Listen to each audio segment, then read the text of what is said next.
So this is going to be makeup products, high-end makeup products that aren't worth the money, or what I find aren't worth the money. So the first one, I wasn't sure whether to mention it or not because I didn't get along with it, but technically I knew as soon as I squeezed it out that it was not gonna go very well, and that is the Tarte Amazonian Clay Foundation. Now that foundation is a moussey texture, and mousse does not like go with me. Like, it just doesn't work. Like, it just clings on. I have combination skin, so it's like, so I do have dry patches, so the places where I am dry, it clings onto them. And even discover place you didn't know you had dry parts on your face, you see it because it just clings on. That's more obviously with my skin type, because I feel that all mousse foundations only suit people with oily skin. If you have a little bit of dryness, then it's just going to show up. It's a little bit better with primer, but still it's not my favourite, so that's why I didn't officially include it in this list, but I thought I'd just mention it anyway. So the first thing I have here is the Dior Forever Foundation. Now this is in the shade 045. To start off with, this is too dark for me, and the reason why I say it's not worth the money is it's meant to be a full coverage foundation and it's not full coverage. It doesn't have the best finish. I'm not a massive fan of how it looks on my face either. But yeah, so I'm not a massive fan of this. If it was drugstore, then fine. I can deal with a drugstore that's foundation that's like says it's full coverage but ends up being medium coverage. I can deal with that. With high end I can't, and as I said, I'm not a massive fan of the finish. The next one I have a Baked and Balanced and Bright Colour Correcting Foundation. This is god awful. This is the most oiliest piece of shit ever. Like, this will go oily on you within what, 10 minutes of wearing it. It is so bad. It doesn't cover up redness or anything like that. There's hardly any coverage to it. I don't recommend it at all. And I got the full, like the super size as well.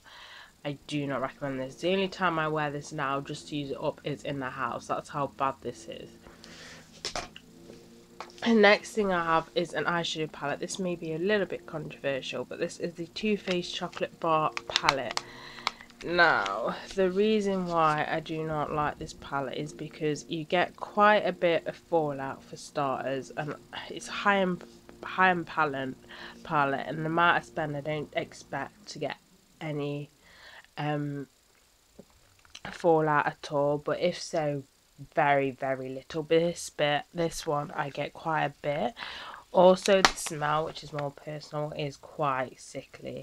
Usually if I do use this palette, I've got another mirror to just, when I'm applying it to my eyelids, because if I use the mirror in here, the smell just gets to me. It's a bit sickly, but that's the reason for not liking it. I mean, it's not the worst. I'll show you the worst one, but it's just the fact that I get fallout out of it, and the colours I could just get somewhere else. And to be fair, Makeup Revolution do like dupes of the chocolate bar palette. I have like 2 of the dupes. I don't know which ones they're duping, but I have 2 of them anyway. So you can get colours that are similar to this. So I just find it's not really worth it. And next I have is the Marc Jacobs 240 About Last Night, and this is the Style Icon at number 20. This includes 20 eyeshadows, and this was a lot of money for starters, a lot of money. So this is what the eyeshadows you get in it. Like, oh my god, this palette. So first off, you get a ton of fallout with the glitter eyeshadows. Some of them, the colours you see on there, when you apply it to the eyelids, it's a totally different colour.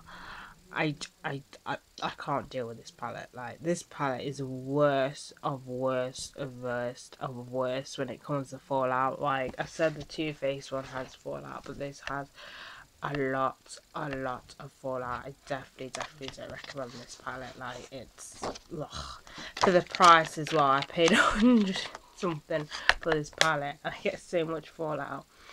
As I said, some of the colours don't even aren't the colours that are actually on the palette. You apply it to the face, the eyelids, and it's actually a different colour. But yeah, definitely don't recommend this at all. It is so overpriced. Like, out of this, these two are the most overly priced items, I believe. Anyway, next I have is the Jeffree Star Lip Ammunitions. I mentioned this in the Jeffree Star haul.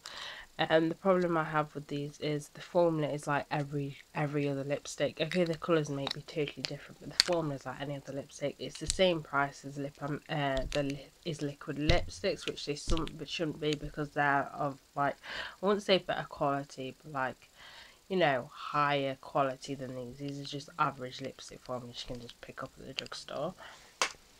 Another lipstick I have is the YSL Rouge Vulture Shine lipstick. This one is in the shade 16. Now, don't get me wrong, this is really moisturising. It's a moisturising lipstick that actually surprisingly lasts on the lips, or wears away on the lips quite well.